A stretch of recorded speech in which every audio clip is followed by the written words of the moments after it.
O Ela fica Galdames viva ali na cabeça do grande círculo, divide o Botafogo, Marlon Freitas ganha, Almada devolveu para ele, Marlon Freitas toca, passa, circula de pé em pé, desce o Botafogo, Alex Telles levantou a cabeça, cruzou lá na segunda trave, olha o gol, Savarino!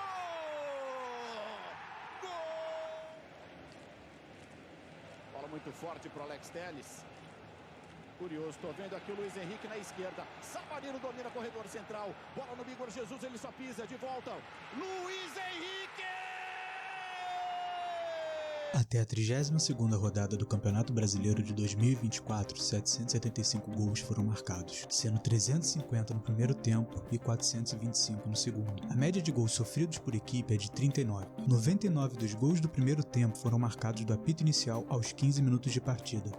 127 gols foram dos 0 aos 15 minutos do segundo tempo.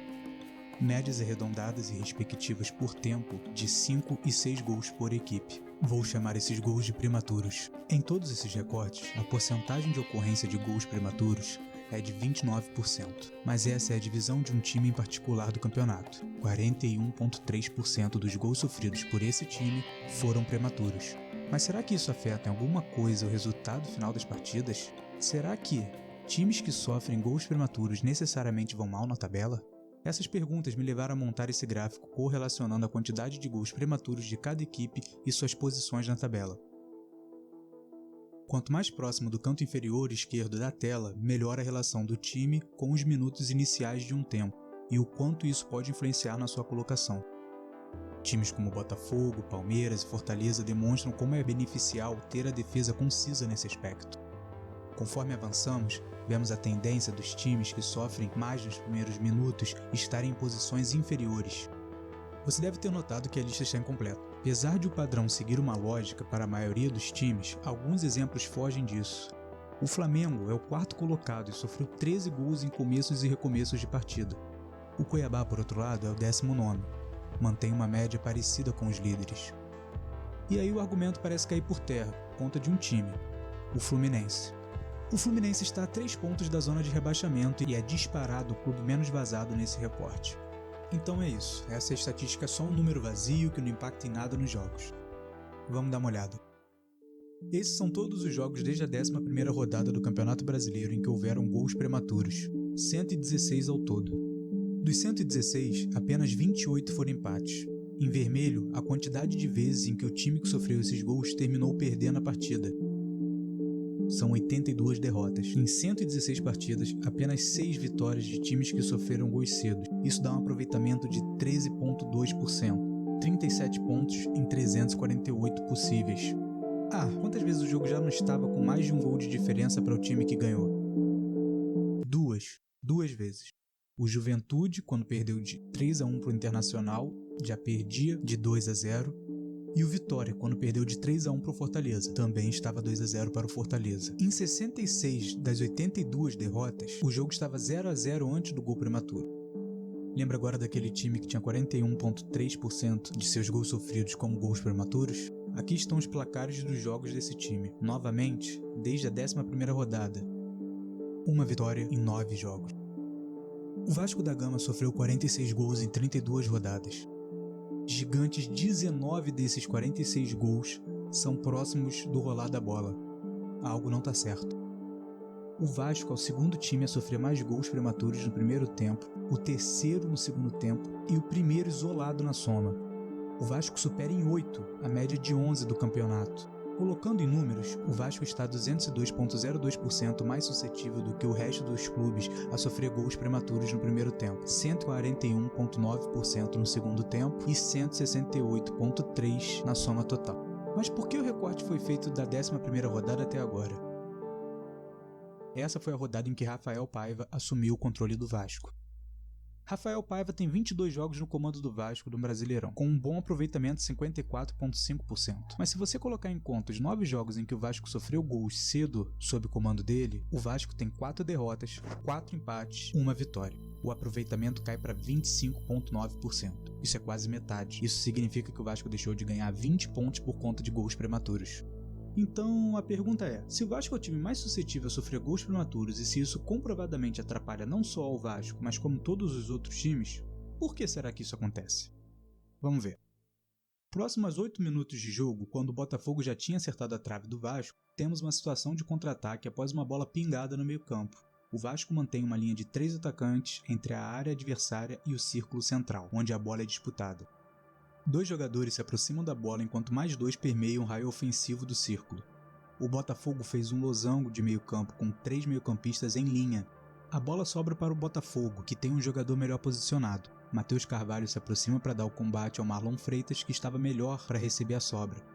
O jogador botafoguense tem espaço e tempo suficiente para ver que o Almada vai ficar livre com a aproximação do Cocão. Agora o Vasco começa com um movimento de recuo, mas o Botafogo é mais veloz. 5 jogadores começam a correr para o ataque. Na verdade, são 6, com Alex Telles. Preste atenção no Luiz Henrique e no Piton. Com a subida do Cocão e a queda do Hugo Moura após a disputa, quem tem de cobrir o avanço do Marlon no meio é o Paulo Henrique, vindo lá da lateral. A ala direita fica completamente aberta, com a Almada começando a correr pelas costas do Paulo Henrique. O Botafogo já está em 5 contra 3. Igor Jesus é marcado pelo João Vitor, o Pelé marca o Savarino, o Piton está cobrindo a subida do Luiz Henrique. O Marlon Freitas pode ter tentado acionar o Almada nesse passe, que já tinha deixado o PH para trás. Por sorte ou noção de jogo, ele acaba furando o espaço aberto na direita, onde o Alex Telles já ganhou campo vindo pelas costas do Puma. Aqui o Vasco já parece estar recomposto. O 3 contra 5 do meio campo virou um 5 contra 4 dentro da área. Mas você prestou atenção no Piton e no Luiz Henrique? Lembra do Léo Pelé no Savarino? O Léo Pelé dá essa titubeada sem saber se corre para frente ou para trás, e o Savarino tá vendo isso. Assim que fica claro que o Alex Telles é quem vai receber a sobra do meio, o Savarino desacelera enquanto o Pelé continua correndo, de olho na bola, na direção da área. A arrancada do Luiz Henrique é mais rápida, então o Piton tenta cobrir. O Léo Pelé percebe que o Savarino ficou para trás e também diminui o ritmo. Ele olha por cima do ombro e vê que o Luiz Henrique está junto do Piton. O Piton faz um trote quando parece ficar claro que o Luiz Henrique agora vai ser marcado pelo Pelé. Mas quando o Pelé olha de volta para frente, ele encontra já o Almada correndo no espaço livre que o recuo da zaga deixou em direção à marca do pênalti. Nesse ponto, o Almada olha para frente, vê que os 2 defensores estão ocupados com o Luiz Henrique e aí ele toma uma decisão.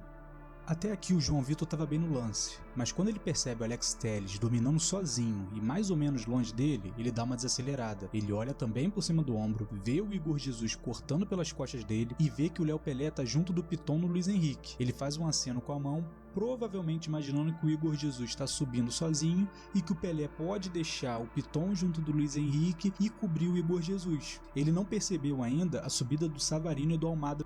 Dá uma olhada no Luiz Henrique. Ele olha para frente, olha por cima do ombro, faz um sinal. O Savarino já tinha visto e continua o movimento dele. É aqui que ficam claras as decisões tomadas. O Pelé resolve cobrir o meio numa corrida meio marcha, enquanto o Igor Jesus e o Savarino correm para o centro. O Piton, que cobria o Luiz Henrique desde o começo da jogada, continua fazendo isso. Por algum motivo, João Vitor pensou em ficar no espaço vazio, dando algum tipo de combate ali por Wi-Fi ao Alex Telles, que está totalmente livre para cruzar, apesar da velocidade do Pumita em se recuperar.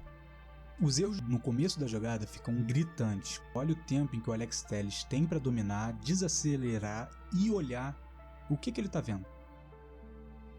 De novo, ele aponta para o mesmo lugar que ele tinha apontado para o Savarino, dessa vez olhando para o Alex Telles. Ele está falando onde é que ele tem que cruzar essa bola. Quando a bola sobe, o Pumita já está atrasado no lance. O João Vitor continua marcando o vento e o Paulo Henrique está atrás do Almada. O Pelé continua no Igor e o Piton se prepara para dar o combate no Luiz Henrique pelo ar. Olha o que o Luiz Henrique vai fazer. Ou melhor, não vai fazer.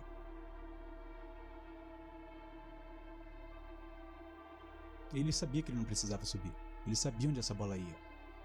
Próximo. Nesse segundo gol, o passe errado do Alex Telles significa que é uma retomada de bola tranquila para o Vasco. Com o passe errado do João Vitor, o Hugo Moura cai tentando a recepção. O Almada já vinha bufando atrás dele e agora corre livre em direção ao ataque. Qualquer time está suscetível a esse tipo de erro. O problema aqui, porém, está nessa imagem. Compara não só o posicionamento dos jogadores do Botafogo, como a postura física deles em relação aos jogadores do Vasco. O Savarino já percebeu o erro e corre para interceptar. O Léo Pelé... dá uma olhada no Léo Pelé. O Igor Jesus já está flexionando os joelhos pronto para dar uma arrancada. O Almada continua correndo a toda velocidade. O Igor Jesus corta novamente pelas costas do João Vitor. O Pelé segura a posição para ver qual vai ser a decisão do Savarino. O Almada já está quase na bola quando o Cocão começa finalmente a correr atrás. Mas a maior diferença está na lateral. Frame por frame, você consegue perceber a diferença de atenção ou percepção que tem o Luiz Henrique com relação ao Paulo Henrique. O set do Botafogo está na quinta passada, enquanto o Cruz Maltino dá a primeira.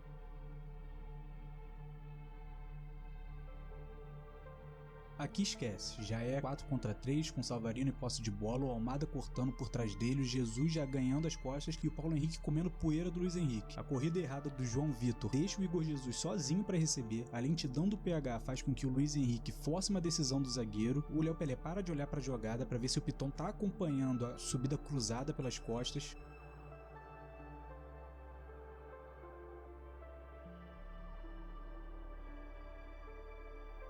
A bola vai para o Savarino e o Pelé para cobrir um chute, enquanto o João Vitor está vendido na jogada. Primeiro é a falta de atenção do setor defensivo. Segundo, as decisões erradas. Terceiro, ambos foram contra-ataques. Mesmo que o momento e situação de jogo não indiquem um contra-ataque, o Vasco não tinha acabado de atacar, a posse estava em disputa ou recém-recuperada de um erro adversário. Mas esses dois podem ser lances isolados, correto? Aqui estão alguns dos frames para cada um dos outros gols prematuros sob o comando do Rafael Paiva. Existem padrões nesses gols. Cruzamentos da intermediária para o segundo pau, corrida pelo meio de um jogador desacompanhado, bola pingada na intermediária com os adversários explorando espaços nas costas da marcação, time mal posicionado, passes longos do campo adversário para a linha da grande área do Vasco, zagueiros correndo de costas, dando espaços, adversários dominando sozinho. A gente pode chamar só de falta de atenção, falta de capacidade, de habilidade, de visão de jogo, mas eu não concordo com esse tipo de visão. Se fosse realmente só desatenção ou algum jogador que é inapto a estar em campo, os números iam contar outra história. 41,3% não é à toa. Então, qual é a minha teoria? Depois de analisar e tentar encontrar um padrão durante horas, eu cheguei à conclusão que o problema é na ideia de jogo. O Rafael Paiva tende a buscar o controle inicial do jogo quando tem a posse. O problema é que ele faz isso espaçando o time, sabendo que as maiores valências da equipe são os cruzamentos. Dessa forma, ele sobe os laterais, abre os meio-campistas, deixa os volantes na armação central e, seja para tentar armadilhas de impedimento ou para tentar forçar o adversário a se retrair na defesa, ele avança os defensores e posiciona todos eles no círculo central para oferecer apoio aos passes horizontais que ele gosta de fazer ou buscando escapadas pelas alas e buscar desarmes rápidos caso a bola seja perdida ou dê um respingo ali naquela região. O Maicon é lento, por isso ele prefere dar bote cedo, que senão ele vai perder na corrida. Isso raramente dá certo. Falta assertividade no Léo Pelé, então ele faz o contrário, ele recua e permite que os adversários ganhem espaço sem contestação. O João Vitor, embora ele se posicione melhor, demora mais a decidir o que ele quer fazer numa jogada. Os volantes normalmente ficam espaçados um do outro. Quando um perde a bola, ou uma disputa pela bola, o outro fica longe para conseguir pegar a sobra ou cobrir, e os dois sobem juntos ao mesmo tempo. Eles ocupam a mesma linha.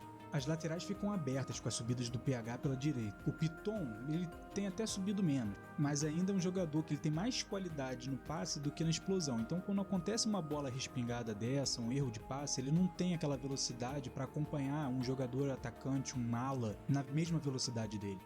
É comum no começo do jogo, o jogador tá frio, tá desatento. Quanto que isso vai afetar a partida é a capacidade do técnico de reconhecer e de se adaptar. Começar o jogo com uma abordagem diferente pode ser o diferencial para essa tendência do Vasco em 2024 mudar.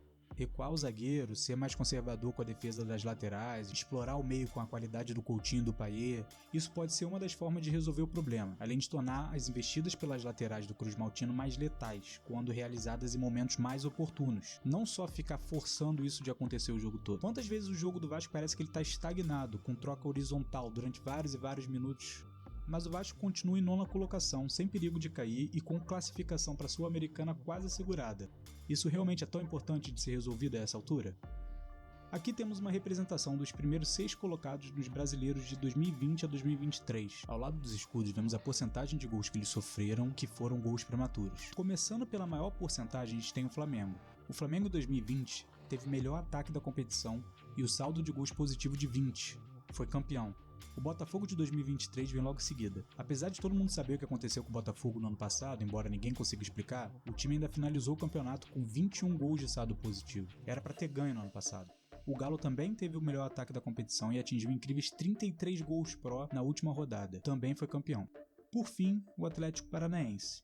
Em comparação com os outros 3, o Atlético Paranaense é o único que de fato pode ser considerado intruso no G6. terminou com a mesma pontuação do Galo, que ficou em sétimo, mas tinha uma vitória a mais, então no critério de desempate ele ficou em sexto e foi para Libertadores, ou para pré-Libertadores. Ainda assim, ele sofreu 11 gols a mais do que o Galo. O Atlético Paranaense sofreu 46 gols ao todo, um número que o Vasco já atingiu na 32ª rodada do Campeonato Brasileiro de 2024. Ele fez os mesmos 46 gols e terminou com saldo nulo. Mesmo assim, a média naquele ano de gols por equipe nos 15 primeiros minutos de cada tempo foi de 13. O Atlético Paranaense sofreu só 4 gols a mais do que essa média. O problema é que o Vasco atualmente está com saldo de menos 10, longe de ser um ataque tão produtivo assim. Pois é, o Vasco está jogando nesse exato momento com Fortaleza. O segundo tempo acabou de começar e tá 1-0 pro time cearense. Tenta adivinhar quando o Vasco sofreu esse gol. O Vasco está a 11 pontos do sexto colocado. 18 ainda estão em disputa.